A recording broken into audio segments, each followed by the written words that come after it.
ওম নমঃ শিৱায় নমস্কাৰ বন্ধুসকল পুনে এটা গুৰুত্বপূৰ্ণ ভিডিঅ'লৈ স্বাগতম জনাইছোঁ মকৰ ৰাশি জাতক জাতিকাসকলৰ জুলাই মাহটো কিদৰে পাৰ হ'ব কেনেধৰণৰ প্ৰতিফলন দেখিব সকলোখিনি তথ্য আপোনালোকে আমাৰ এই গুৰুত্বপূৰ্ণ ভিডিঅ'টোৰ জৰিয়তে জানিব পাৰিব মকৰ ৰাশি জাতক জাতিকাসকলৰ 2026 চনৰ জুলাই মাহটো আপোনালোকৰ বাবে ধৈৰ্য সংযম আৰু অনুশাসন লৈ আগবঢ়াৰ সংকেত দিছে মাহৰ আৰম্ভণিতে বা প্ৰথম সপ্তাহৰ সময়খিনিত কিছু মানসিক অলপ প্ৰত্যাহ্বান আৰু কামত কিছু বাধা আহিব পাৰে গতিকে এইখিনি ক্ষেত্ৰত গুৰুত্ব দিব লাগিব নিজৰ কামখিনিৰ ওপৰত গুৰুত্ব দিয়ক বুলি কৈছে কিন্তু মাহৰ শেষৰ ভাগত কেৰিয়াৰত ডাঙৰ সফলতা আৰু আপোনালোকৰ মান সন্মান পাব বুলি কৈছে কেৰিয়াৰ আৰু ব্যৱসায় দৃষ্টিকোণৰ পৰা মাহৰ আৰম্ভণি অলপ কঠিন আৰু আপোনালোকৰ বাবে প্ৰত্যাহ্বানমূলক হ'ব বুলি কৈছে প্ৰত্যাহ্বানপূৰ্ণ হ'ব কৰ্মৰ ক্ষেত্ৰত পুৰণি আৰু আপোনালোকৰ কৈছে যে একে সময়তে গুৰুত্বপূৰ্ণ কামবোৰ আধৰুৱা হৈ থাকিব পাৰে গতিকে সেইখিনি ক্ষেত্ৰত গুৰুত্ব দিব যাৰ বাবে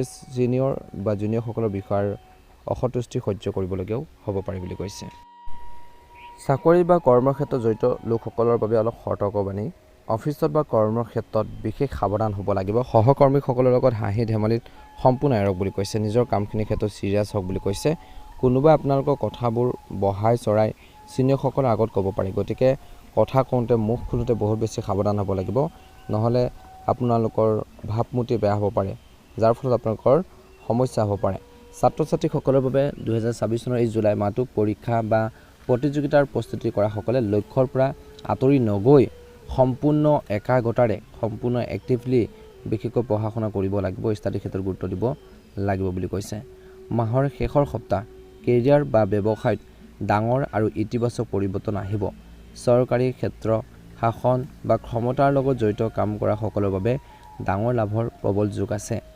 ব্যৱসায়ীসকলৰ বাবে এই সময় প্ৰত্যাহ্বানৰ সময় অলপ সম্প্ৰসাৰণৰ সময় সামাজিক প্ৰতিষ্ঠা আপোনালোকৰ ভালদৰে বাঢ়িব আৰ্থিক অৱস্থা আৰু ধনৰ ক্ষেত্ৰত 2026 চনৰ এই জুলাই মাহটো আৰ্থিক দিশত জুলাই মাহটো মিশ্ৰিত ফল দিব মকৰ ৰাশি লোকসকলৰ মাহৰ দ্বিতীয়াৰ্ধত বিশেষকৈ বা দ্বিতীয় সপ্তাহৰ এই সময়খিনিৰ পৰা আৰ্থিক অৱস্থাত কিছু সকাহ পাব কিন্তু টকা পইচাৰ ক্ষেত্ৰত কোনো ধৰণৰ অসাৱধান আপোনালোকে একেবাৰে নহ'ব মনত ৰাখিব যিকোনো ব্যৱসায়িক ডিল বা টকা পইচাৰ লেনদেনৰ কাগজপত্ৰ নপঢ়াকৈ বা নোচোৱাকৈ নুবুজাকৈ চহী কৰাৰ ভুল কেতিয়াও নকৰিব নহ'লে আইনী জটিলতাত ফচিবলগীয়া হ'ব পাৰে বা সোমাবলগীয়া হ'ব পাৰে গতিকে এইখিনি ক্ষেত্ৰত গুৰুত্ব দিব লাগিব মাহৰ শেষৰ দিনকেইটাত বিশেষকৈ আপোনালোকৰ চৰকাৰী মাধ্যম বা পুৰণি টকা পইচা যদি ৰৈছে আঁচনিৰ পৰা ধন লাভৰ যোগ আছে যাৰ ফলত সঞ্চিত ধন কিছু লোকৰ বৃদ্ধি পাব প্ৰেম জীৱন আৰু পাৰিবাৰিক জীৱনৰ কথা ক'বলৈ যাওঁতে 2026 চনৰ এই জুলাই মাহটো মকৰ ৰাশি লোকসকলৰ বাবে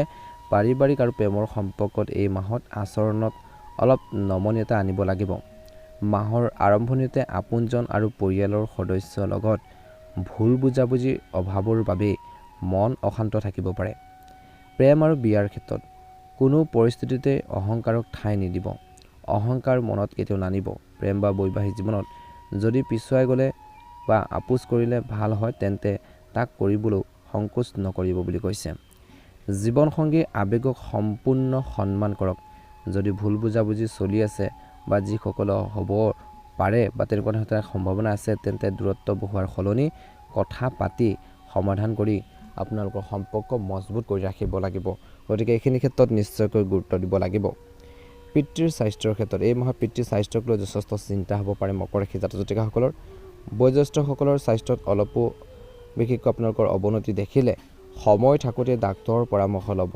বেছিকৈ হ'লে কিন্তু আপোনালোকৰ নিজৰে লোকচান হ'ব পাৰে সমস্যা হ'ব পাৰে বিপদত পৰিব পাৰে স্বাস্থ্য আৰু জীৱনসংগীৰ ৰাশিফল স্বাস্থ্যৰ দিশত বিশেষকৈ জুলাই মাহটো মকৰ ৰাশি লোকসকলৰ বাবে অলপ সংবেদনশীল হ'ব পাৰে বিশেষকৈ আপোনালোকৰ কৈছে যে মানসিক শান্তিৰ ক্ষেত্ৰত কামত অলপ বাধা আৰু পাৰিবাৰিক বুজাবুজি অভাৱৰ বাবে মানসিক চাপ আৰু মূৰৰ বিষ আপোনালোকৰ হ'ব পাৰে যাৰ ফলত আমনি কৰিব পাৰে শাৰীৰিক শক্তি বজাই ৰাখিবলৈ খোৱা বোৱাত ধ্যান দিয়ক আৰু নেতিবাচক চিন্তাৰ পৰা আঁতৰি থাকক মানসিক শান্তি আৰু একাগ্ৰতা বঢ়াবলৈ প্ৰতিদিনে ৰাতিপুৱা অলপ সময় যোগ প্ৰাণায়াম আৰু ধ্যানৰ বাবে সময় ল'ব লাগিব উপায়স্বৰূপে আপোনালোকে এই মাহৰ প্ৰথম সপ্তাহটোত শনিবাৰে পিপল গছৰ তলত সৰিয়হৰ তেলৰ চাকি আপোনালোকে জ্বলাব অনুকূল ফলাফল দেখিবলৈ সক্ষম হ'ব গতিকে গুৰুত্ব দিব কিছু সাৰাংশ জুলাই 2026 মকৰ ৰাশিৰ লোকসকলৰ বাবে কৰ্মযোগী মাহ।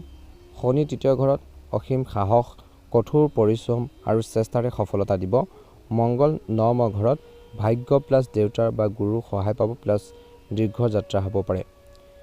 কিন্তু সূৰ্য 16 জুলাইলৈ বিশেষকৈ ষষ্ঠ ঘৰত অফিচত পলিটিক্স হ'ব পাৰে। স্বাস্থ্যৰ ক্ষেত্ৰত সাৱধান হ'বলৈ কৈছে। ঋণ প্ৰতিযোগিতাৰ চাপ থাকিব। 16 জুলাইৰ পিছত সূৰ্য 7ম ঘৰলৈ যাব। পাৰ্টনাৰশ্বিপ বিয়াৰ বিষয় মুখ্য হ'ব। 23 জুলাইত বুধ বক্ৰী কাগজ পত্ৰ ডিল দুবাৰ চাব বুলি কৈছে। পৰিশ্ৰমলৈ ভয় নকৰিব। শনিদেৱে নিশ্চয়কৈ ফল দিব, কিন্তু ধৈৰ্য ধৰি থাকিব লাগিব। 1 পৰা 16 জুলাই সময়খিনি সূৰ্য প্লাছ কেতু ষষ্ঠ ঘৰত। কামৰ বোজা বহুত বেছি হ'ব মকৰ ৰাশিৰ লোকসকলৰ কৰ্ম আৰু ব্যৱসায়ৰ ক্ষেত্ৰত। গোপন শত্ৰু প্ৰতিদ্বন্দ্বীয়ে সমস্যা কৰিব পাৰে। চিনিয়ৰসকলে অসন্তুষ্ট যেন লাগিব পাৰে। অহংকাৰৰ সংঘাত এৰক। চৰকাৰী কাগজ পত্ৰ কামত সমস্যা হ'ব পাৰে। বিশেষকৈ ঋণ উদ্ধাৰ, কোৰ্ট কেছ প্ৰতিযোগিতাত পৰীক্ষাৰ বাবে যথেষ্ট সময়। পৰীক্ষা আৰু আইন চিকিৎসা গৱেষণা ইঞ্জিনিয়াৰিঙৰ লোকসকলৰ বাবে শুভ বা ভাল বুলি কৈছে। 17 পৰা 31 জুলাই সময়খিনিত আপোনালোকৰ বাবে সূৰ্য 7ম ঘৰলৈ যাব প্লাছ বৃহস্পতি নৱমৰ দৃষ্টি লগ্নত। ডাঙৰ কেৰিয়াৰ টাৰ্ণিং পইণ্ট, নতুন পাৰ্টনাৰশ্বিপ, ডাঙৰ ক্লাইণ্ট, বিদেশী ডিল সম্ভৱ। চাকৰি বিচাৰিলে 18 পৰা 28 জুলাই সময়খিনিত ইণ্টাৰভিউ দিবৰ বাবে আপোনালোকৰ সোণালী সময়।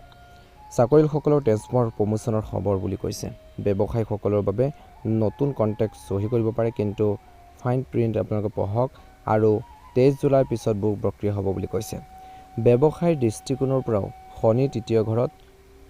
দুগুণ কাম কৰিব লাগিব, দুগুণ কষ্ট কৰিব লাগিব, কিন্তু ফলো পাব। ৰিয়েল ইষ্টেট, নিৰ্মাণ, খনি, লোহা, তেল, কৃষি, চৰকাৰী কণ্ট্ৰেক্টত লাভ। পাৰ্টনাৰশ্বিপত বিশেষকৈ স্পষ্টতা বজাই ৰাখক। সকলো কামত আপোনালোকে ধৈৰ্য ৰাখিব। সকলো কাগজ পত্ৰত লিখাৰ অভ্যাস গঢ়ি তোলক বুলি কৈছে। 23 জুলাইৰ পিছত নতুন লঞ্চ নকৰিব। নতুন কাম এটা আৰম্ভ কৰাৰ ক্ষেত্ৰত সাৱধান হ'ব। আৰ্থিক অৱস্থা, আয়ৰ ক্ষেত্ৰত শনি তৃতীয় ঘৰ প্লাছ মংগল নৱম ঘৰত নিজৰ চেষ্টা, টকা যোগ, যাত্ৰা, লেখা, মাৰ্কেটিং, বিক্ৰী, ভাই ভনীৰ জৰিয়তে আয় বাঢ়িব। বিদেশী সংযোগৰ পৰা ধন, পুৰণি ফচি থকা পে'মেণ্ট 8 পৰা 14 জুলাইত ঘূৰি আহিব পাৰে। খৰচৰ ক্ষেত্ৰত 1 পৰা 16 জুলাই সময়খিনিত ঋণৰ EMI, স্বাস্থ্য, আইনী, গাড়ীৰ মেৰামতি। 17 জুলাইৰ পিছত জীৱনসংগী, ব্যৱসায়, যাত্ৰাৰ খৰচ। বিনিয়োগৰ বাবে 1 পৰা 22 জুলাই সময়খিনি মাটি, FD, চৰকাৰী আঁচনিৰ বাবে ভাল। 23 জুলাইৰ পিছত বিশেষকৈ অলপ ধৈৰ্য ধৰিব। বুধ বক্ৰী, ধাৰ নিদিব, ঘূৰাই পোৱাৰ টান আছে।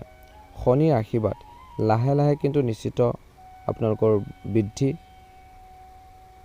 শ্বৰ্টকাট নাই, কিন্তু লোকচানো নাই বুলি কৈছে। প্ৰেম আৰু সম্পৰ্কৰ ক্ষেত্ৰত বৈবাহিক জীৱনত 16 জুলাইৰ পিছত সূৰ্য 7ম ঘৰত বিয়াৰ ওচৰত বিশেষকৈ ফ'কাছ। 17 পৰা 25 জুলাইত অহংকাৰ সংঘাত হ'ব পাৰে। বেছি শুনা, কম তৰ্ক কৰক। বৃহস্পতিৰ দৃষ্টিয়ে ৰক্ষা কৰিব। পৰিপক্কতাৰে জিকিব। সংগীৰ লগত তীৰ্থযাত্ৰা প্লেন হ'ব। সম্পৰ্ক মজবুত হ'ব। একে সময়তে অবিবাহিতসকলৰ বাবে বিয়াৰ কথা আৰম্ভ হ'ব পাৰে। কৰ্মক্ষেত্ৰত ডাঙৰৰ পৰা সম্বন্ধ আহিব পাৰে, কিন্তু 23 জুলাইৰ পৰা বুধ বক্ৰী, ভুল বুজাবুজি হ'ব পাৰে। আগষ্টৰ আগত ফাইনেল নকৰিব বুলি কৈছে। অৰ্থাৎ এতিয়াই আপোনালোকে সাৱধান হওক। পাৰিবাৰিক দৃষ্টিকোণৰ পৰা জুলাই মাহটো আপোনালোকৰ ভাই ভনীৰ দায়িত্ব বাঢ়িব। সৰু ভাই ভনীক সহায় কৰিব লাগিব। 16 জুলাইৰ পিছত পিতৃ মাতৃৰ স্বাস্থ্যৰ যত্ন লওক। ঘৰখনৰ পৰিৱেশ অনুশাসিত কিন্তু মৰমৰ হ'ব। স্বাস্থ্যৰ ক্ষেত্ৰত সমস্যা আছে। 16 জুলাইলৈ বিশেষকৈ ষষ্ঠ ঘৰৰ সক্ৰিয়। আঁঠু, দাঁত, হাড়ৰ সমস্যা, ছালৰ সমস্যা, হজম শক্তি, মানসিক চাপ, পুৰণি ভৰিৰ বিষ আহিব পাৰে। কিছু লোকৰ ঠাণ্ডা খাদ্য এৰিব লাগিব বুলি কৈছে। 16 জুলাইৰ পিছত 7ম ঘৰত সূৰ্য, BP, মূৰৰ বিষ, এচিডিটি, বিবাহিত লোকসকলৰ সমস্যা। বৈবাহিক জীৱনত বিশেষকৈ কিছুমান কথা বতৰাৰ বাবে আপোনালোকৰ স্বাস্থ্য বেয়া কৰি তুলিবলৈ পাৰে বুলি কৈছে। উপায়স্বৰূপে আঁঠুত প্ৰতিদিনে তেলৰ মালিচ কৰক। কলা তিল প্লাছ গুড় খোৱাৰ অভ্যাস গঢ়ি তোলক। ৰাতিপুৱা খোজ কাঢ়ক। শনি আপোনালোকৰ অধিপতি, যিহেতু আপোনালোকৰ খোৱা বোৱাত অনুশাসন ৰাখিব। গুৰুত্বপূৰ্ণ তাৰিখকেইটা হৈছে শুভ তাৰিখ 2, 5, 11, 14, 21, 27, 30 জুলাইত। এই সময়খিনিত নতুন কাম আৰম্ভ, ডিল চহী, যাত্ৰা, ইণ্টাৰভিউ, চিকিৎসাৰ বাবে শুভ। কঠিন তাৰিখকেইটা হৈছে 9, 16, 23, 25 জুলাইত। তৰ্কৰ, বাহনৰ সমস্যা, আইনী পলম, অস্ত্ৰোপচাৰ এৰক। 23 জুলাইৰ পাছত বুধ বক্ৰী আৰম্ভ হ'ব। ডাটা বেকআপ লওক। ইমেইল দুবাৰকৈ পঢ়িব। কাৰোবাক কথা দিওঁতে সাৱধান হ'ব। অমাৱস্যা 16 জুলাই বিশেষকৈ শনি প্লাছ অমাৱস্যা প্লাছ শক্তিশালী দিন, গতিকে তেল অভিষেক কৰক। নেতিবাচক শক্তি আঁতৰিব। পূৰ্ণিমা 31 জুলাই সময়খিনি বিশেষকৈ শাওণ পূৰ্ণিমা। পৰিয়ালৰ শান্তিৰ বাবে বিশেষকৈ আপোনালোকে মহাদেৱক পূজা কৰক। গ্ৰহৰ গোচৰৰ প্ৰভাৱ শনি তৃতীয় ঘৰত পৰাক্ৰম ভাৱ শক্তিশালী সাহস 100% ছুটি যাত্ৰাত লাভ শত্ৰুক পৰাস্ত কৰিব। বিশেষকৈ মংগল নৱম ঘৰত ভাগ্য শক্তিশালী পিতৃ মাতৃৰ পৰা সহায় ধৰ্মীয় যাত্ৰা শক্তি বেছি থাকিব কিন্তু উপদেশ দিওঁতে তৎক্ষণাত ল'ব নালাগে বুলি কৈছে মনত ৰাখিব। উপায় হৈছে আপোনালোকৰ শনিবাৰে শনি মূৰ্তি বা পিপল গছৰ তলত সৰিয়হৰ তেল কলা তিল ঢালক বুলি কৈছে ভাল হ'ব। প্ৰতিদিনে হনুমান চালিচা পাঠ কৰক। শনিয়ে হনুমান ভক্তক ক্ষতি নকৰে। বিশেষকৈ আপোনালোকৰ লগ্ন অধিপতি শক্তিয়ে হনুমানক সন্মান কৰে। দান হৈছে কলা উৰুত লোহা জোতা কম্বল শনিবাৰে শ্ৰমিক বা কৰ্মচাৰীক দিয়ক বুলি কৈছে। অনুশাসন শনি অনুশাসন সোনকালে উঠা প্ৰতিশ্ৰুতি পূৰণ কৰা ডাঙৰক সন্মান কৰা শনি আটাইতকৈ সোনকালে সন্তুষ্ট হয়। মনত ৰাখিব প্ৰতি সোমবাৰে বিশেষকৈ শিৱলিংগত বেলপাত কলা তিল আপোনালোকে দান। ৰং হ'ব কলা আপোনালোকৰ দাঁত বাদামী ৰং শনিবাৰে কলা পিন্ধিব পাৰে ভাল হ'ব। আৰু শুভ সংখ্যা হ'ব 8 17 26 শুভ বাৰ হ'ব শনিবাৰ শুভ দিশ হ'ব পশ্চিম। মনত ৰাখিব মকৰ ৰাশি জাতক জাতিকাসকলে জুলাইত শনি আপোনালোকক কিন্তু কিবা এটা কামত ভালদৰে আপোনালোকক সাহস দিব কিন্তু আপোনালোক কিছুমান কথা বতৰা বা যদি আপোনালোকৰ চিন্তাধাৰা নিগেটিভ হয় তেন্তে সেইখিনি কামত সফল হ'ব নোৱাৰিব পাৰে। গতিকে যিমান পাৰে পৰিশ্ৰম কৰক নিয়ম মানি চলক। জুলাই আপোনালোকৰ মাহটো জীৱনত নতুন এটা উচ্চতালৈ লৈ যাব পাৰে। ভাল লাগিলে লাইক এটা কৰি দিব চেনেলটো ছাবস্ক্ৰাইব কৰি দিব। কমেণ্ট বক্সত জয় শনিদেৱ ওম নমঃ শিৱায় লিখি দিব। আপোনালোকৰ সুস্বাস্থ্য কামনা কৰিছোঁ। ধন্যবাদ।